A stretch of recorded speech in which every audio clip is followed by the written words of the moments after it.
Hello everyone, આજે આપણે capital ગેઇનના બીજા બે સમ સ્ટાર્ટ કરીએ છીએ.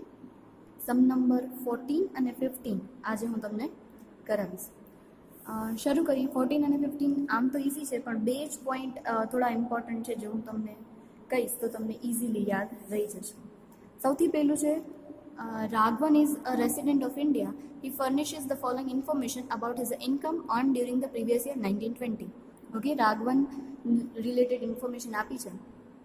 શરૂઆત capital gain ₹21,000 from a house which he had bought and occupied for 20 months before the date of sale 31/7/2019. પહેલી જ ઇન્ફોર્મેશનમાં બધું આપી દીધું છે, આપણને કાંઈ જ કરવાનું નથી. કેપિટલ ગેઇન પણ એ લોકો રિફાઇન કરીને જ આપી દીધો છે, 21,000 છે. પણ આપણે અહીંયા ખાલી યાદ શું રાખવાનું છે કે 20 મંથ બિફોર એને પરચેસ કર્યો હતો અને 20 મંથ્સમાં જ એને સેલ કરી દીધો.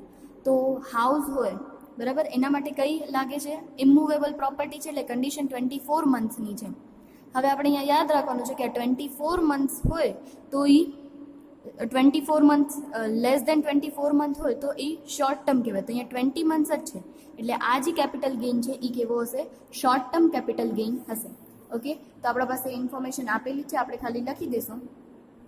હાઉસ બ્રેકેટમાં લખવાનું કે શોર્ટ ટર્મ નેચરનો છે, એના નીચે કન્ડિશન પણ લખી આવવાની, લેસ દેન 24 મંથ્સ. ઓકે, 24 મહિનાથી ઓછા સમય માટે આપણે એને હોલ્ડ કર્યો હતો, દેટ્સ વાય આ કેવો થશે? શોર્ટ ટર્મ કેપિટલ ગેઇન થશે.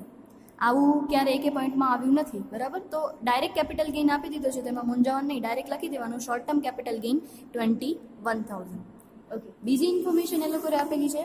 On 31/12/2019 he sold equity shares of Thapar Limited for 361,160 through the recognized stock exchange, which were purchased by him on 1/9/2006 for 1,51,280.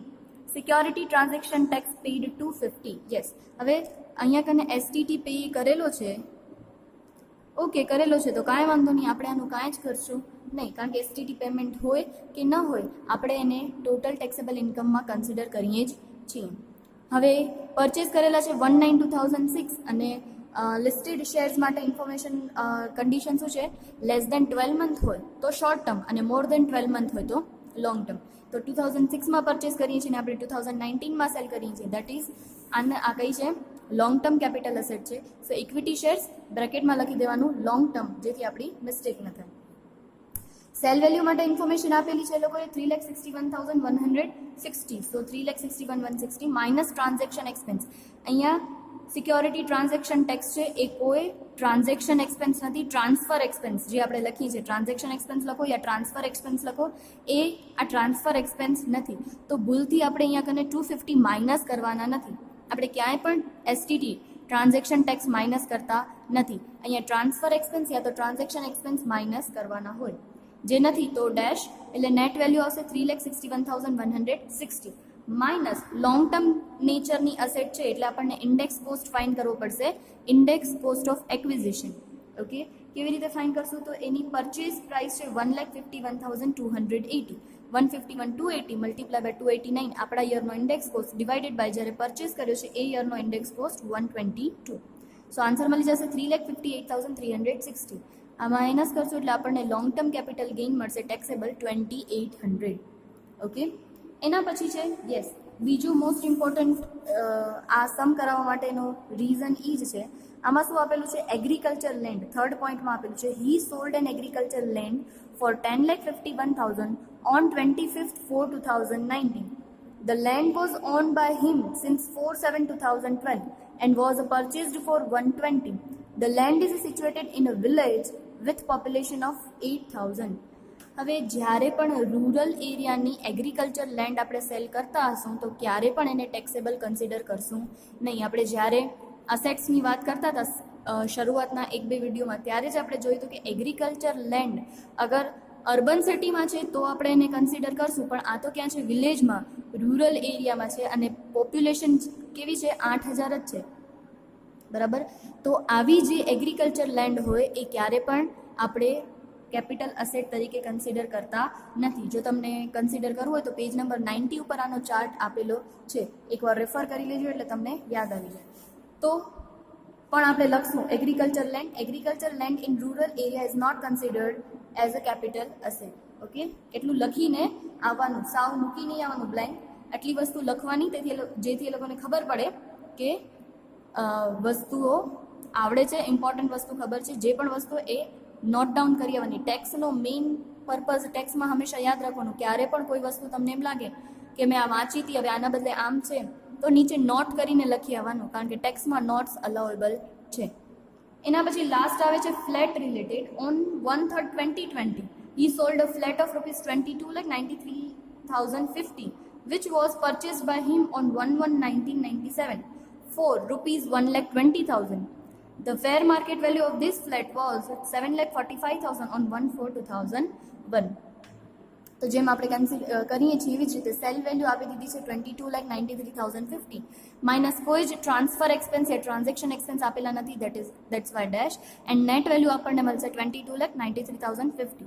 હવે index cost of acquisition count કરશું, કારણ કે long term છે. યાદ રાખજો, મેં પહેલાં પણ કીધું હતું, શોર્ટ ટર્મ નેચરની કોઈ પણ કેપિટલ અસેટ હોય એમાં ક્યારે પણ ઇન્ડેક્સ કોસ્ટ કાઉન્ટ થાય નહીં.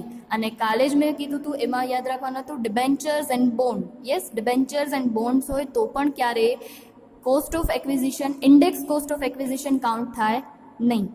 એક જ ખાલી એવો બોન્ડ છે જે રિઝર્વ બેંક નહીં પણ કેપિટલ બોન્ડ હોય, બરાબર, એ જ એવો છે કે જેનામાં શું કરવાનું છે, ઇન્ડેક્સ કોસ્ટ ગણવાનો હોય. બાકી ડિબેન્ચર અને બોન્ડ એમાં ક્યારે પણ આપણે ઇન્ડેક્સ કોસ્ટ ફાઇન્ડ કરતા નથી.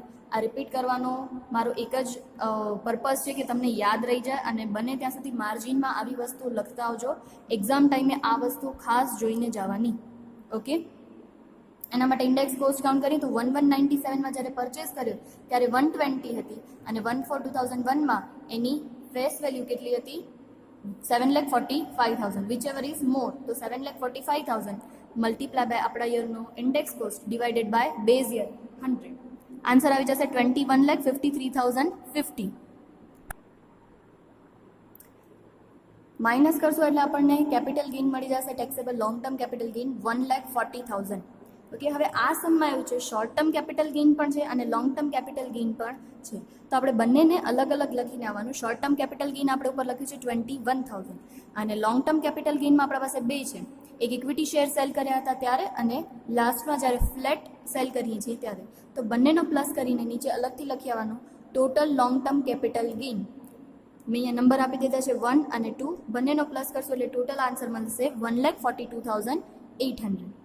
અને શોર્ટ ટર્મ અને લોંગ ટર્મ બંનેનો પ્લસ કરી અને ટોટલ આન્સર કેટલો હશે, તો total taxable capital gain short ટર્મનો પ્લસ બંને લોંગ ટર્મ કેપિટલ ગેઇન બંને ત્રણે એડ કરી દેશો એટલે આન્સર મળી જશે 1,63,800. ઓકે, એના પછીનો સમ છે સમ નંબર 15. એ પણ શોર્ટ સમ છે, પણ બે વસ્તુ એમાં ધ્યાન રાખવાની છે. Okay, first of all, Anuradha transfer a piece of land on 17/8/2019. That means કે આપણા પ્રીવિયસ યરમાં જ સેલ કરેલો છે for ₹50 lakh. The land purchased on 6/3/2001 for 1 lakh got registered on 3/4/2007 on payment of stamp duty of ₹20,000. Expenses on land development and construction of boundary wall incurred in August 2007. Okay, improvement વાળા સમ આપણે પહેલા કર્યા છે, પણ અહીંયા એક વસ્તુ યાદ રાખવાની છે, જે સ્ટેમ્પ ડ્યુટીની ઇન્ફોર્મેશન આવે છે એ થોડી અલગ છે. સ્ટેમ્પ ડ્યુટી આપણને ક્યારે પેમેન્ટ કરીએ છીએ, 3/4/2007માં. તો આ સ્ટેમ્પ ડ્યુટી છે એ આપણો કેપિટલ નેચરનો જ એક્સપેન્સ છે, એટલે આપણે એને શું કરશું, કોસ્ટમાં એડ કરશું. પણ ક્યારે એડ કરશું, કારણ કે 3/4/7માં મળી છે, તો જ્યારે આપણને ઓગસ્ટ મહિનામાં આપણને એક્સ્ટ્રા કન્સ્ટ્રક્શન કરીએ છીએ 1,50,000નું, ત્યારે 20,000 જે છે 150માં એડ કરીને એના ઉપર આપણે કોસ્ટ ઓફ એક્વિઝિશન ફાઇન્ડ કરશું. The charge for the transfer of land paid to broker were 2.50 of the sale consideration. Fair value of the land was 1/4/2001 150. Anuradha invested 40 lakhs on 1/12/2019 in the bonds issued by National Highway Authority of India, redeemable after a period of 60 months. કોઈ પણ capital asset cell કરીને આપણે જ્યારે bond purchase કરતા હોઈએ ત્યારે આપણને એક્ઝેપ્શન મળે અંડર સેક્શન 54EC. બરાબર, એટલે યાદ રાખવાનું છે 54EC આપણને એક્ઝેમ્પશન મળશે. શરૂઆત કરીએ સમની. સૌથી પહેલાં piece of land long term છે. ઓકે, સેલ વેલ્યુ એની આપી દીધી છે 50 લાખ. એનામાંથી ટ્રાન્સફર એક્સપેન્સ આપણને આપી દીધો છે એ લોકોએ 2.50 બ્રોકરેજનો પેમેન્ટ કરવાનો છે ઓન સેલ વેલ્યુ. તો આપણા પાસે સેલ વેલ્યુ છે 50 લાખ, એના 2.50 એટલે આન્સર મળી જશે 1,25,000. આપણો આવશે ટ્રાન્સફર એક્સપેન્સ. સો 50 લાખ માઇનસ 1,25,000 એટલે નેટ વેલ્યુ મળશે આપણને 48,75,000. એના પછી લોંગ ટર્મ નેચરની છે એટલે આપણે ઇન્ડેક્સ કોસ્ટ ફાઇન્ડ કરશું. ઇન્ડેક્સ કોસ્ટ જ્યારે પરચેસ કરી હતી 6/3/2001 એટલે કે 1/4/2001 બિફોર છે, અને આપણા પાસે 1/4/2001ની ફેર માર્કેટ વેલ્યુ પણ આપેલી છે. સો 1 lakh and 150 which ever is more, જે બંનેમાંથી વધારે છે એ જ આપણે કન્સિડર કરશું 1,50,000. 1,50,000 મલ્ટીપ્લાય બાય આપણા યરનો index cost 289 divided by base યરનો ઇન્ડેક્સ કોસ્ટ 100. આન્સર મળી જશે 4,33,500. નીચે આ છે એ ઇમ્પોર્ટન્ટ છે કારણ કે આપણા પાસે બે ઇન્ફોર્મેશન હતી.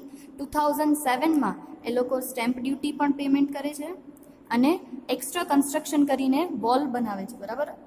તો એના માટે આપણે 20,000 સ્ટેમ્પ ડ્યુટીના છે અને 150 છે આપણે બાઉન્ડ્રી વોલ છે, બરાબર. તો એ બંનેનો પ્લસ કરશું કારણ કે બંને 2007માં જ થયેલા છે અને સ્ટેમ્પ ડ્યુટી છે એ આપણો કેપિટલ નેચરનો એક્સપેન્સ છે એટલે આપણે અહીંયા કન્સિડર કરશું.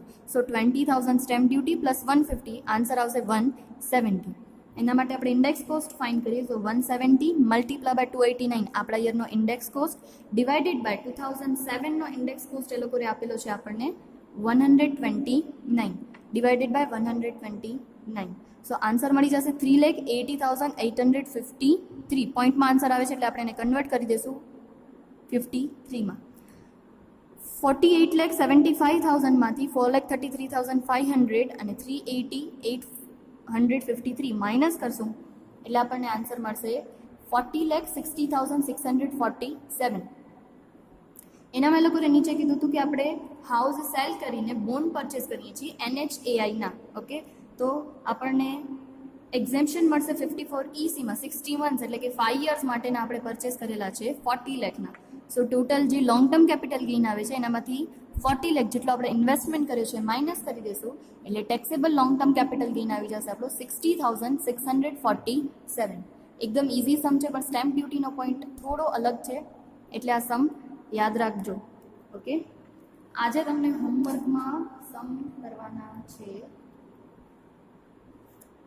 17, 18 અને ઇલેસ્ટ્રેશન 15. ઇલેસ્ટ્રેશન 15માં શોર્ટ સમ્સ બધા આપેલા છે.